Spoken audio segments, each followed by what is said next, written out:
Mesdames, Messieurs, bonjour, bienvenue sur le plateau d'Anews Workwell pour ce nouveau numéro de votre émission Droit devant consacrée à l'actualité juridique et réglementaire de l'écosystème immobilier environnement de travail.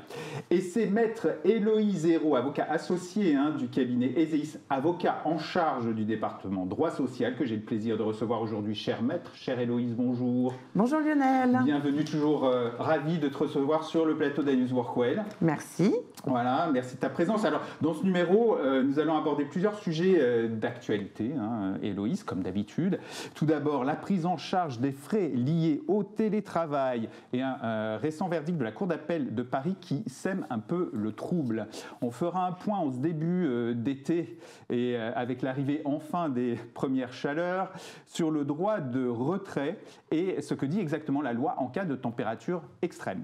On reviendra sur le droit de la preuve. Vous savez, on avait évoqué une jurisprudence qui autorisait un employeur à utiliser un moyen de preuve pouvant être considéré comme illicite pour prouver la faute d'un salarié. Eh bien, figurez-vous que de nouveaux éléments viennent conforter cette jurisprudence avec des exemples qui vont intéresser, j'en suis sûr, tous les responsables sécurité, sûreté de France. Et enfin, nous évoquerons une jurisprudence intéressante qui s'applique à la mobilité des salariés lors d'une fermeture de site, voilà, qui peut intéresser évidemment beaucoup d'entreprises dans le contexte des mouvements actuels liés au développement du travail hybride ou des restructurations des réseaux de points de commerce.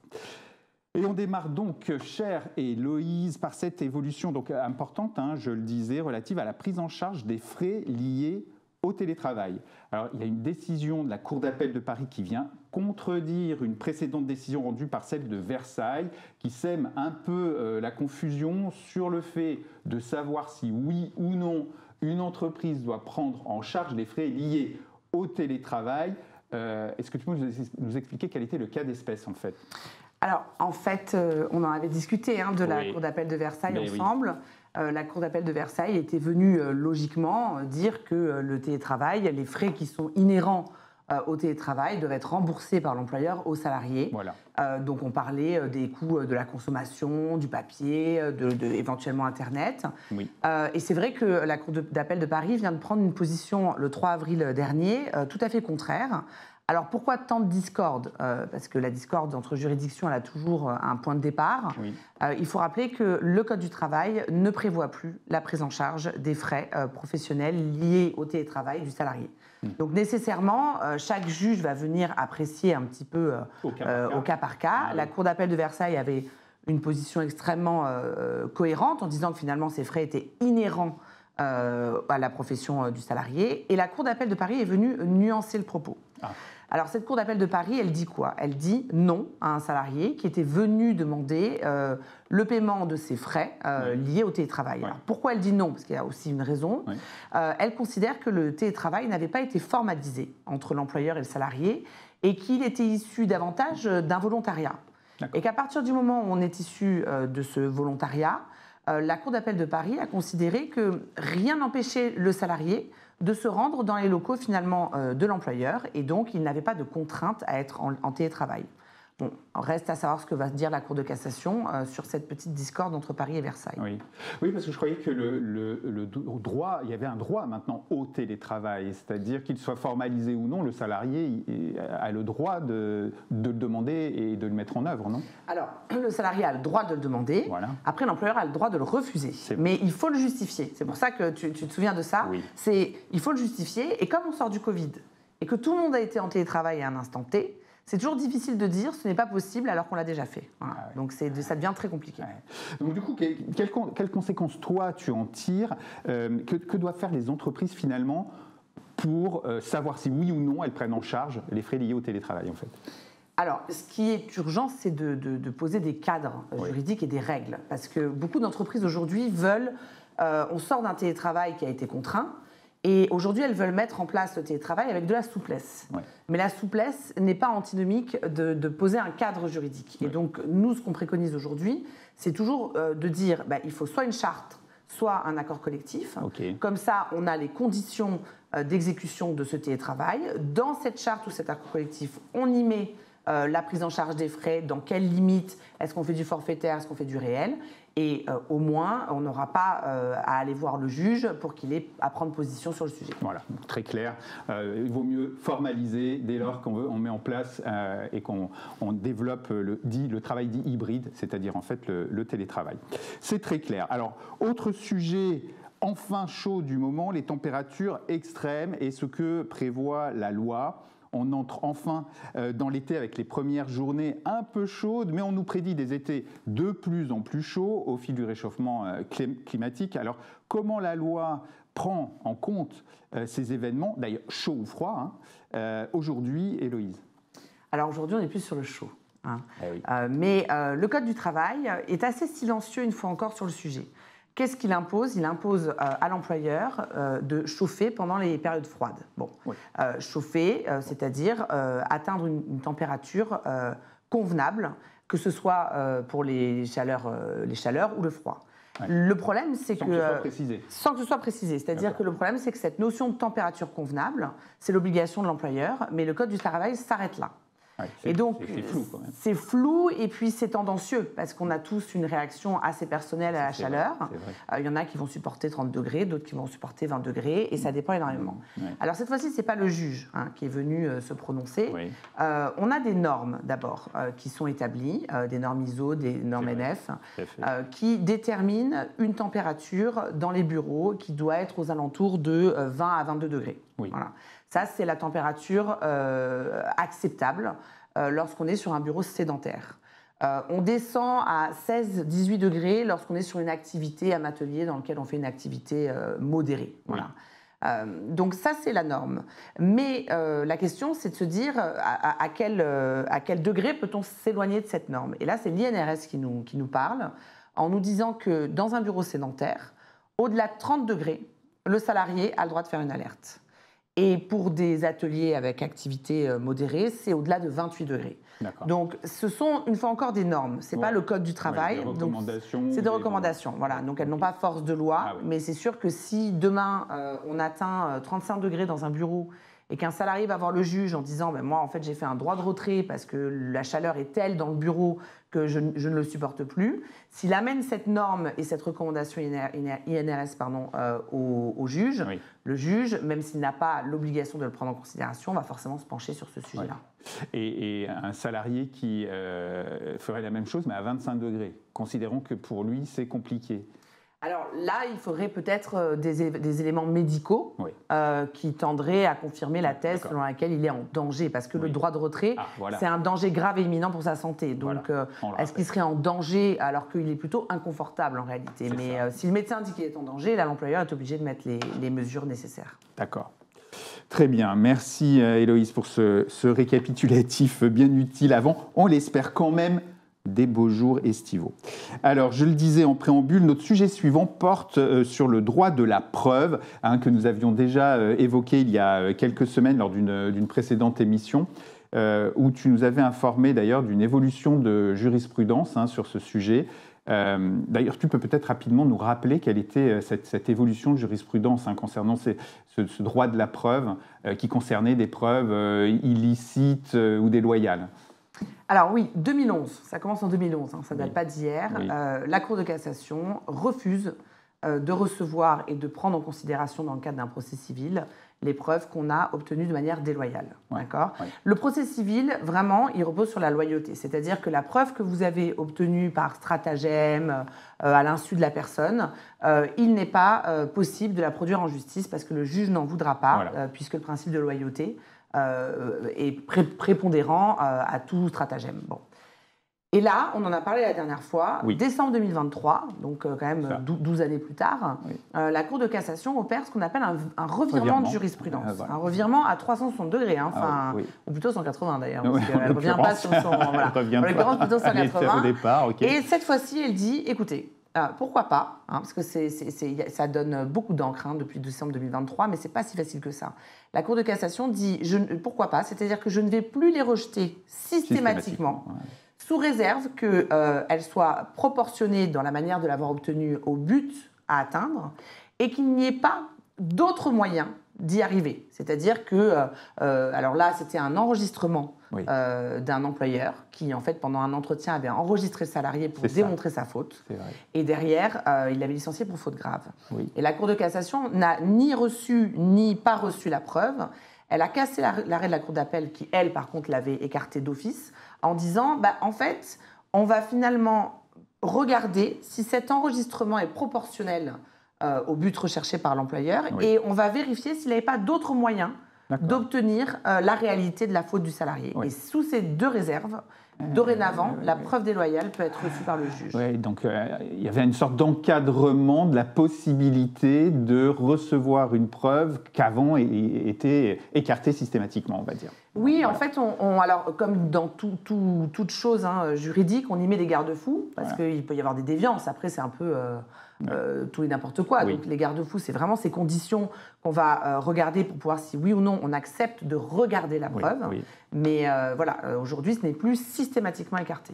Et alors donc, il y a, si j'ai bien vu, une nouvelle jurisprudence, c'est ça, qui vient conforter le revirement, en fait, et qui est intéressante parce qu'elle porte sur une preuve qui a longtemps fait débat dans les entreprises. Alors, je te laisse expliquer. Alors, tout à fait. En fait, c'est février 2024, la Cour de cassation a reçu une vidéosurveillance qui était illicite. Pourquoi elle était illicite ?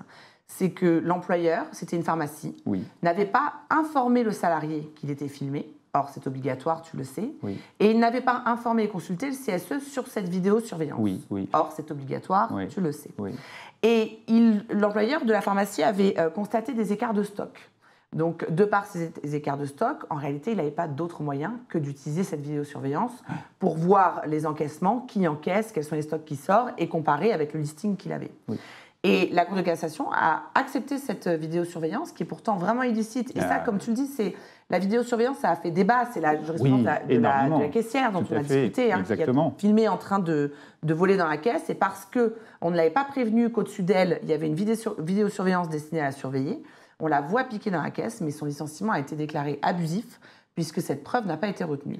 Cette fois-ci, pour la pharmacie, on a considéré qu'elle n'avait pas d'autre moyen que d'utiliser cette vidéosurveillance. Et donc, la preuve déloyale a été retenue pour confirmer le licenciement de la salariée.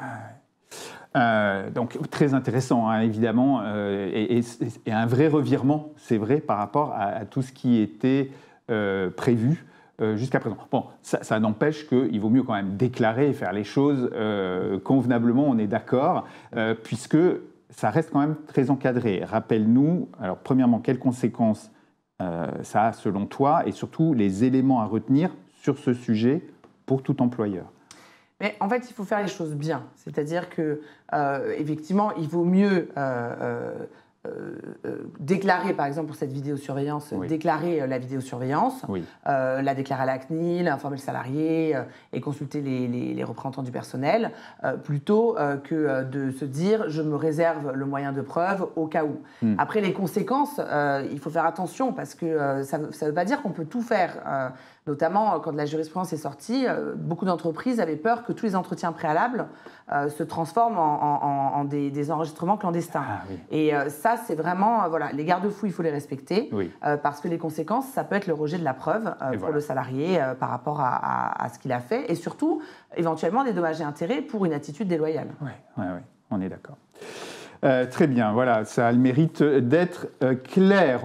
Alors, dernier sujet de notre émission, celui de la fermeture de certains sites qui peut être décidée par une entreprise, soit toujours dans le cadre de son évolution normale, ça peut être évidemment pour s'adapter à des nouvelles conditions de travail ou des nouvelles conditions de marché, et en face, les fameuses clauses de mobilité des collaborateurs, parfois présentes dans les contrats de travail.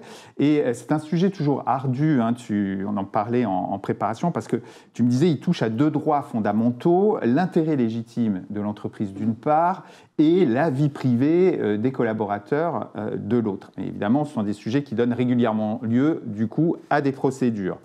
En l'espèce, tu vas nous présenter un cas d'un salarié de la société Mango qui contestait sa mutation. Sur quelle base ? Alors, dans le domaine du textile, ce qui est particulier, c'est que les clauses de mobilité sont souvent sur toute la France. Puisque le principe de la société Mango, par exemple, c'est qu'elle a des magasins dans toute la France. Donc, les vendeurs, ça va sur tous les niveaux, ont une clause de mobilité au contrat de travail qui prévoit que l'entreprise peut tout à fait décider de demander aux salariés, alors sous réserve d'un délai de prévenance, de déménager. Du jour au lendemain, non, mais dans le mois, par exemple, en disant vous êtes à Créteil et demain vous allez à Marseille. Bon, ce qui est moins dramatique comme destination. Et dans ce cas-là, il y avait ce qu'on appelle un redéploiement de magasin décidé par Mango, et on était sur une fermeture d'un magasin. Et donc Mango a dit aux salariés, puisqu'on ferme le magasin, on active d'intérêt légitime ta clause de mobilité et dorénavant, tu vas à 400 km de ton domicile. Bon. Le salarié a contesté, il a refusé, il s'est fait licencier, il est allé devant le juge. Et qu'est-ce qu'il dit au juge? Il dit, moi, ma clause de mobilité, elle est activée de mauvaise foi, puisque comme on ferme mon magasin, et donc on l'a vu avec le Covid d'ailleurs, les locaux ferment souvent, on décide éventuellement de recentraliser les locaux. Voilà. Et donc il dit, puisque c'est une fermeture de magasin, en fait en réalité vous supprimez mon poste, donc c'est un motif économique, et de toute façon j'ai une vie privée, vie familiale à protéger. Voilà.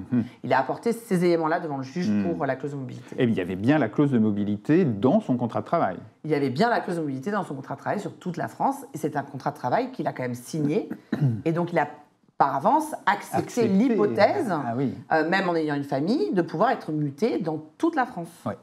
Alors, qu'a finalement décidé la Cour de cassation? Alors, la Cour de cassation a tranché de manière assez intéressante en disant, attendez, le licenciement économique, non, puisqu'il s'agit d'un redéploiement de magasin. Donc, ce n'est pas parce qu'on ferme un magasin qu'on a des difficultés économiques.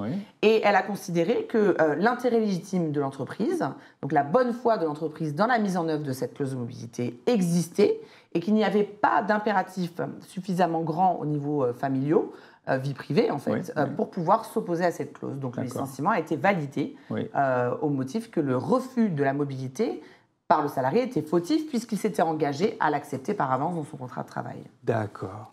Et ils ont quand même évoqué la situation économique de l'entreprise. Il faut que la situation économique de l'entreprise soit bonne. Oui, il n'y avait aucune difficulté économique qui laissait présumer qu'en réalité, on a activé la clause de mobilité et on fermait le magasin pour des motifs économiques. Alors après, c'est une jurisprudence à prendre toujours avec un peu de recul. Mais qu'est-ce qu'il faut en retenir finalement? Ce qu'il faut en retenir, c'est vraiment que lorsque l'entreprise déménage, décide de prendre des plus grands ou des plus petits locaux et que ça va au-delà du secteur géographique. Donc par exemple, à Paris, quand ça reste en Île-de-France, c'est encore acceptable.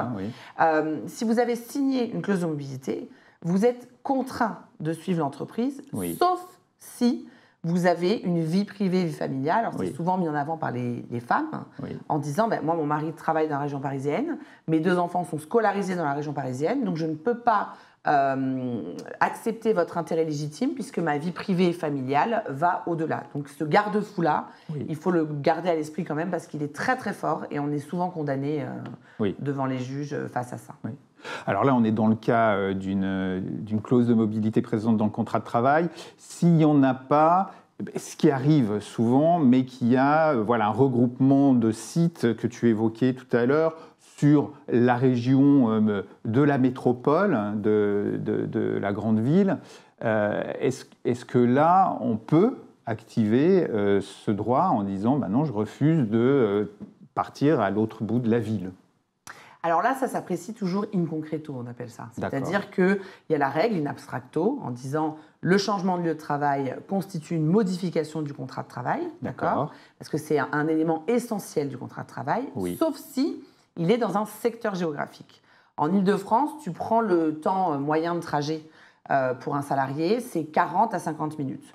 Donc généralement, le salarié, ce qu'il faut voir, alors pour la DRH c'est toujours un peu compliqué, c'est d'aller regarder le lieu d'habitation du salarié, d'aller regarder l'adresse actuelle, la nouvelle adresse, et de voir si oui ou non, il va y avoir un véritable changement de rythme dans sa vie. D'accord. Bon, donc il faut vraiment qu'il y ait effectivement une modification très substantielle. Bon, après, on ne reviendra pas sur le débat de ceux qui partent télétravailler fort loin sans le dire, puisque ça, on l'a déjà traité. Mais en tout cas, merci pour ce point sur la clause de mobilité, bien utile à connaître dans le cadre des regroupements de sites, des fermetures de magasins divers et variés.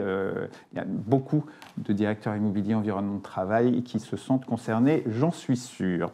Voilà, merci beaucoup Héloïse pour ce tour d'horizon. Avec plaisir. Voilà, de l'actu réglementaire. Je rappelle donc que tu es avocat associé au sein du cabinet Ezeis Avocats en charge du département droit social. Toujours un plaisir de te recevoir sur ce plateau.